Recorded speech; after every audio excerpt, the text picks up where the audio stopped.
objetivo aqui é falar para vocês sobre o Lanterna Verde. E aproveitando que nessa semana a Panini fez uma live com os lançamentos do mês de setembro, eles destacaram o compêndio do Lanterna Verde, que na verdade eles tinham anunciado na CCXP do ano passado, e que foi um material bem esperado. Achei que ele até demorou um pouquinho para sair. E eu vou explicar aqui para vocês sobre o que é esse material e se ele vale a pena você adquirir. Beleza, pessoal? Tudo certinho com vocês? O meu nome é Lorenzo.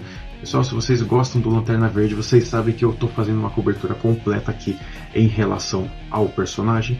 E vou pedir para vocês que, caso vocês curtam o personagem, já deixem o seu like e se inscrevam aqui no canal, porque sua inscrição, seu like, ele é muito importante aqui para o crescimento do projeto do Nexus Nerd.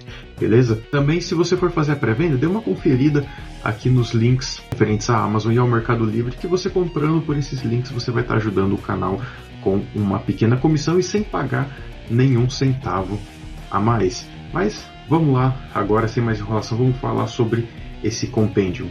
É uma fase interessante, é uma fase que ela basicamente estabeleceu o parâmetro, né, do Lanterna Verde, e que foi a fase que antecedeu a vinda do Geoff Johns depois dos anos 2000. O que acontece é que são várias edições, e essas edições elas são muito importantes pro Lanterna Verde em si e pro universo dele, porque é onde a gente vai ter a queda de Hal Jordan e a gente vai ter a apresentação do Kyle Rayner. Então, assim, a edição ela basicamente vai compilar aqui o Crepúsculo Esmeralda e o Novo Amanhecer. Essa aqui é uma edição da Eagle Moss, só que ela foi, na verdade, apresentada só no finalzinho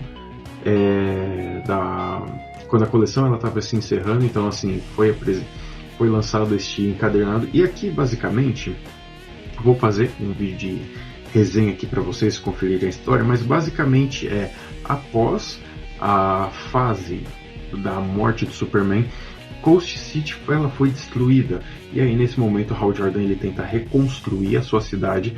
Porém, o que acontece é que ele tem problema com os Guardiões e ainda por cima ele se torna o Parallax. Então aqui é nesse momento em que ele vira esse grande vilão que por muito tempo foi considerado até mesmo um dos maiores vilões do universo DC.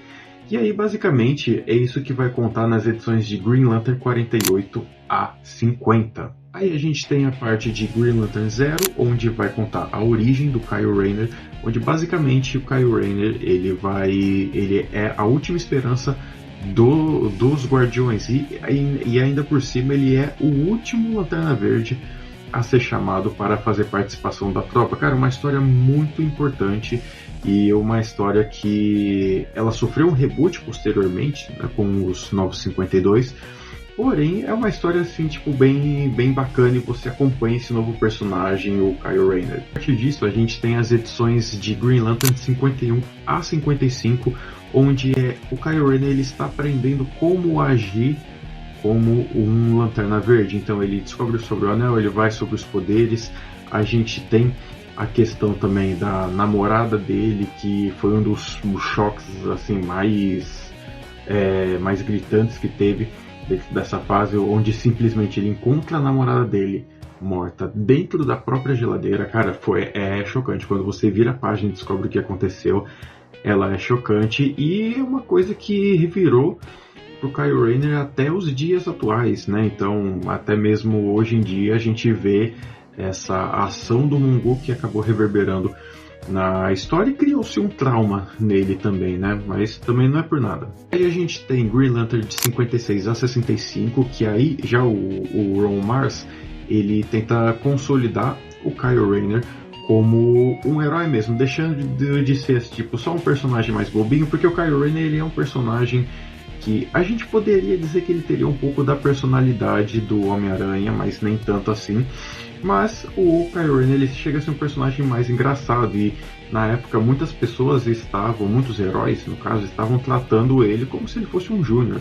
E aqui é nesse momento em que ele deixa de ser um Júnior, e aí as pessoas começam a ver ele como um herói, como o Lanterna Verde, como o substituto de Hal Jordan. E nós temos as edições de New Titans, eu vou pegar a colinha aqui, de New Titans 116, 117, 124 e 125, que é basicamente quando o Kyle Rayner ele conhece os novos Titãs e ainda por cima mostra um pouquinho do relacionamento que ele tem com a Donna Troy. Cara, muito bacana ver essa participação dele, dos Jovens Titãs, porque ele está conhecendo o universo dos super-heróis, né? Então é muito bacana a gente ver esse início dele.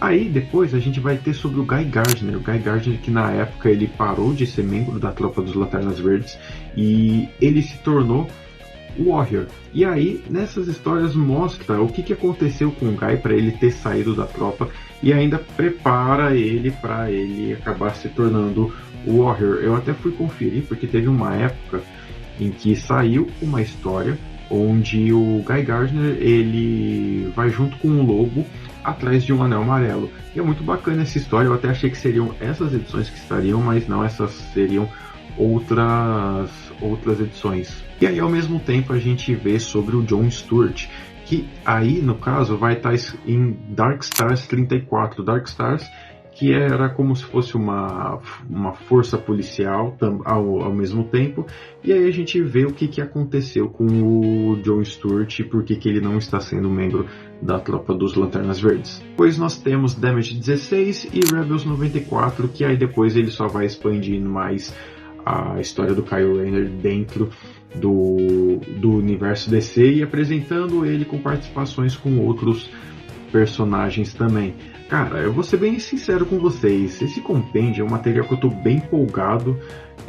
Eu, na verdade, quando foi anunciada a saga do Lanterna Verde, eu até preferia que a saga fosse dessa fase do Ron Marz, em vez de ser a fase do Geoff Johns, mas tudo bem, eles vão fazer um compêndio, e se eu não me engano, esse compêndio é só essa fase mesmo, porque não tem... Tem depois, né, se eu não me engano, acho que da Judy Winnick, que aí depois ela vai seguindo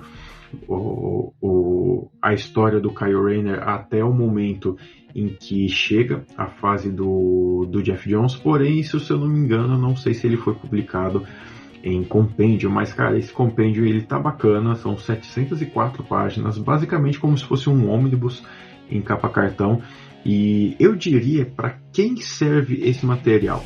Para quem é fã do personagem, claro, é um material que ele chega a ser indispensável para os fãs do personagem, mas ao mesmo tempo, para quem quer conhecer essa transição, essa queda do Hal Jordan, por conta que isso é levado ao universo DC, ao universo do Lanterna Verde até os dias de hoje.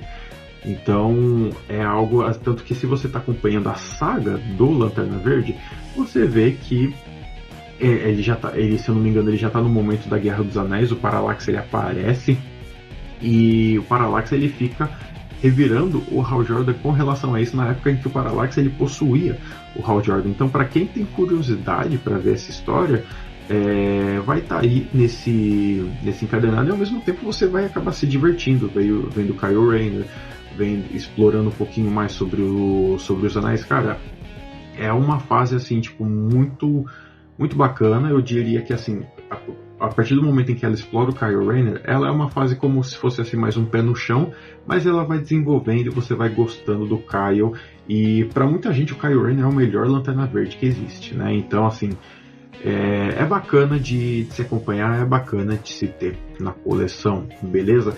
Mas me diz aí se você vai adquirir essa fase, comentem aí abaixo e não se esqueçam de deixar o seu like e de se inscrever aqui no canal, e se preparem porque daqui a pouco eu volto com outro vídeo.